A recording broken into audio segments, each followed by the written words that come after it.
शिक्षा दर्शन में एक बार फिर से आप सभी का बहुत बहुत स्वागत है।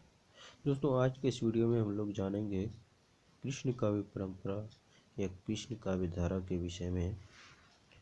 तो चलिए दोस्तों, वीडियो को शुरू करते हैं और जानते हैं।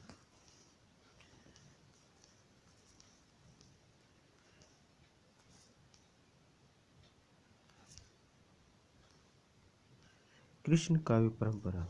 कृष्ण काव्य के आधार ग्रंथ भागवत पुराण और महाभारत माने जा सकते हैं। संस्कृत साहित्य में सर्वप्रथम अश्वघोष के बुद्ध चरित्र में कृष्ण लीला का वर्णन का उल्लेख है। दोस्तों, कृष्ण काव्य के जो आधार ग्रंथ है वह भागवत पुराण और महाभारत को माना जा सकता है। संस्कृत साहित्य में सर्वप्रथम अश्वघोष जी की लिखी बुद्ध चरित्र अश्वघोष जी की लिखित रचना है बुद्ध चरित्र कृष्ण लीला में कृष्ण लीला का वर्णन का उल्लेख है।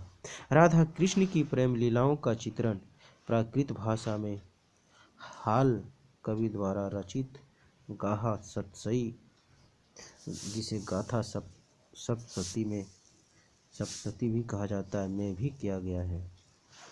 राधा कृष्ण की जो प्रेम लीला का चित्रण है वह प्राकृत भाषा में हाल कवि के द्वारा रचित गाथा सतसई में भी किया गया है। राधा का उल्लेख भागवत पुराण में रंच मात्र भी नहीं है, अपितु उनके व्यक्तित्व का विशद निरूपण सर्वप्रथम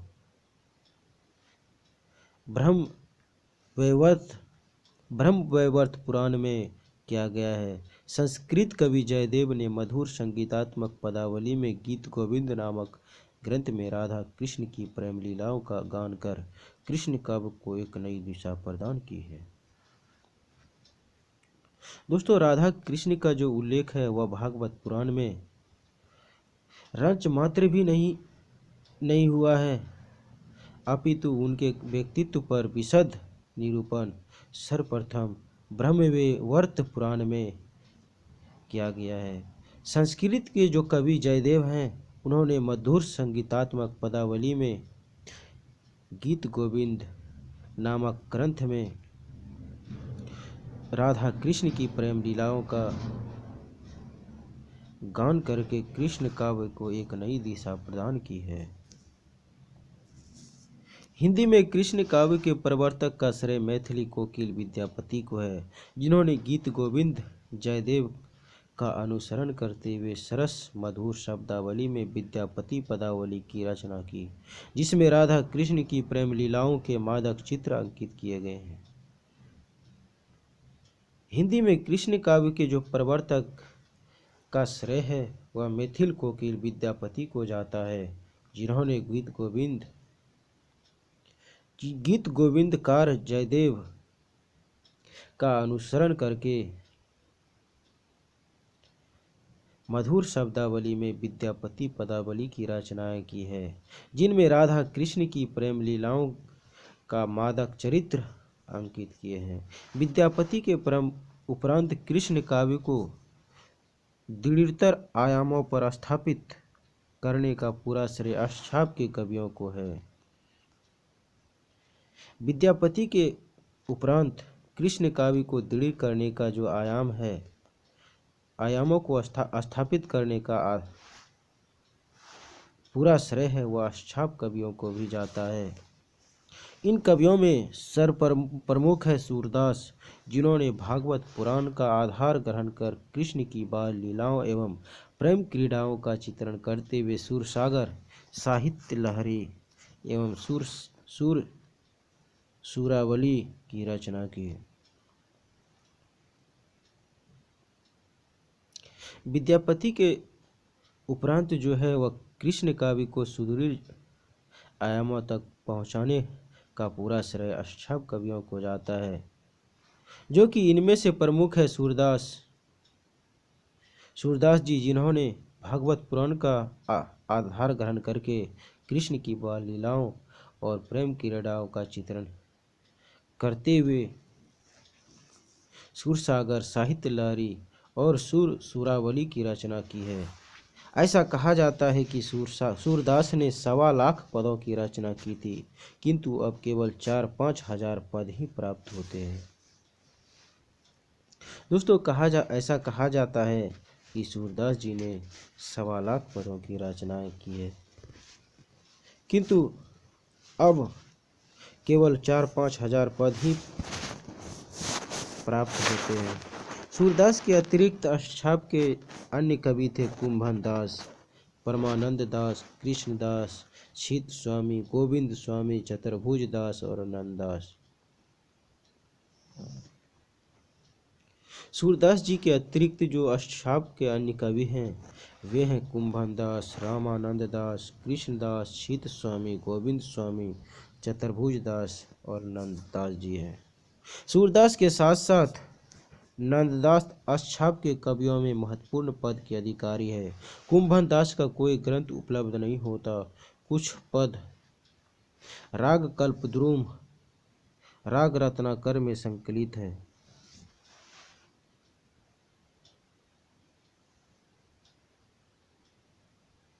सूरदास के जो साथ साथ नंददास हैं, नंददास अष्टछाप के कवियों में महत्वपूर्ण पद के अधिकारी हैं। कुंभदास का कोई ग्रंथ उपलब्ध नहीं है।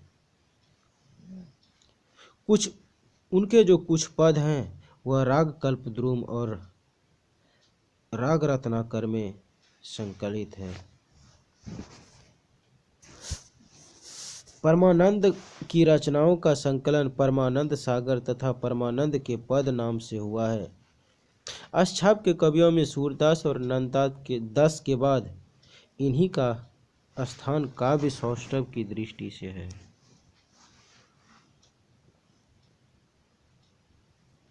परमानंद की रचना का संकलन परमानंद सागर और परमानंद के पद नाम से हुए हैं।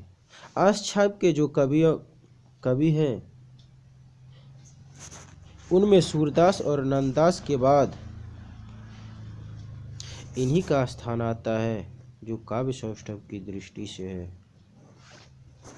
कृष्णदास का भी कोई ग्रंथ उपलब्ध नहीं होता, किंतु इनके शताधिक पद उपलब्ध है।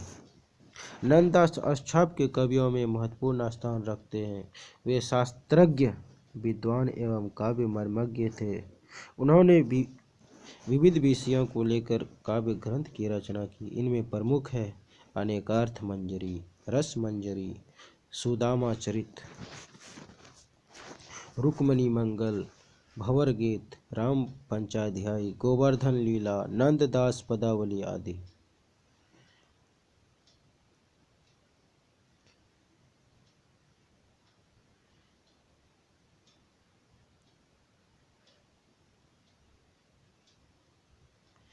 नंददास जी जो हैं वो अष्टछाप कवियों में महत्वपूर्ण स्थान रखते थे, लेकिन वे शास्त्रज्ञ, विद्वान और काव्य मर्मज्ञ थे, जिन्होंने कई विषयों को लेकर के काव्य ग्रंथ की रचनाएं की है। जो इनमें से प्रमुख ग्रंथ हैं वे हैं अनेकार्थ मंजरी, रस मंजरी, सुदामा चरित, रुक्मिणी मंगल, भंवर गीत, राम पंचाध्याय, गोवर्धन लीला, नंददास पदावली आदि।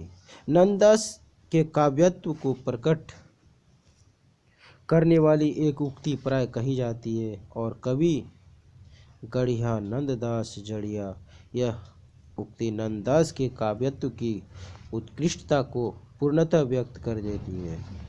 इनके अतिरिक्त गोविंद स्वामी के फुटकल पद प्राप्त होते हैं तथा चतुर्भुज दास एवं छीत स्वामी के भी स्वतंत्र ग्रंथ न मिलकर फुटकल पद ही प्राप्त हुए हैं, जो इन्होंने कीर्तन के लिए रचे थे। इसके अतिरिक्त गोविंद स्वामी जी के भी फुटकल पद प्राप्त होते हैं, फुटकल पद मिलते हैं तथा चतुर्भुज दास एवं छीत स्वामी के भी स्वतंत्र ग्रंथ ना मिलकर के फुटकल पद ही प्राप्त मिलते हैं। फुटकल कवि पद ही प्राप्त हुए हैं जो इन्होंने कीर्तन के लिए रचे थे। अष्टछाप के कवियों के अतिरिक्त राधा वल्लभी संप्रदाय के गोस्वामी हित हरिवंश, गौड़ीय संप्रदाय के गदाधर भट्ट तथा हरिदासी संप्रदाय के स्वामी हरिदास ने भी कृष्ण भक्ति काव्य की रचना की है।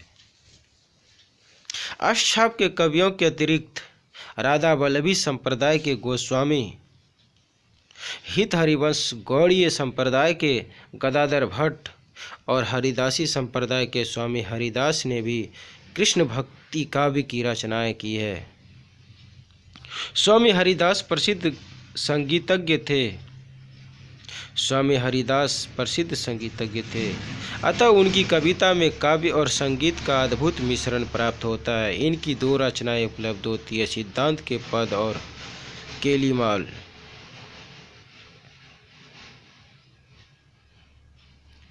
स्वामी हरिदास की कविता में काव्य और संगीत के अद्भुत मिश्रण मिलते हैं। उनकी दो प्रमुख रचनाएं हैं, जो है सिद्धांत के पद और केलीमाल।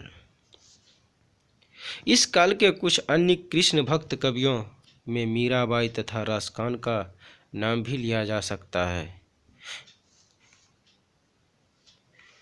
इस काल में कुछ अन्य भक्त कवियों के भी नाम लिया जा सकता है, जो है मीराबाई और रसखान।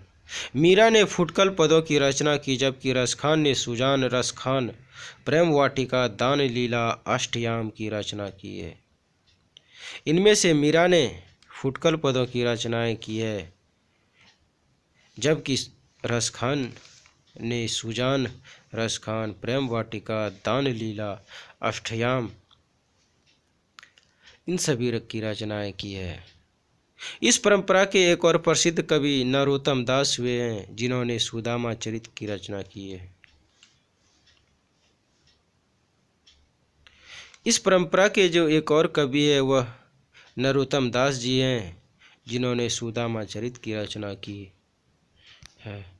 कृष्ण काव्य परंपरा का विकास रीतिकाल एवं आधुनिक काल में भी निरंतर होता रहा। रीतिकाल के सभी कवियों ने एवं आधुनिक काल के ब्रजभाषा कवियों ने कृष्ण को केंद्र बिंदु बनाकर अनेक काव्य ग्रंथ लिखे, किंतु उनका परिचय देना यहाँ अप्रासंगिक होगा। कृष्ण काव्य परंपरा के विकास में रीतिकाल और आधुनिक काल में भी निरंतर होता रहा था, किंतु रीतिकाल के सभी कवियों ने आधुनिक काल के ब्रजभाषा कवियों ने कृष्ण को केंद्र बिंदु मान करके अनेक काव्य ग्रंथ की रचनाएं की है, किंतु उनका परिचय देना यहाँ प्रासंगिक नहीं होगा। तो दोस्तों, आज के इस वीडियो में आपको कृष्ण काव्य परंपरा के विषय में बताया। यदि वीडियो अच्छा लगे तो वीडियो को लाइक करिए, साथ ही साथ शेयर भी करें। आज के लिए इस वीडियो में इतना ही। फिर मिलते हैं अगले वीडियो में एक नए प्रश्न के साथ। तब तक के लिए धन्यवाद।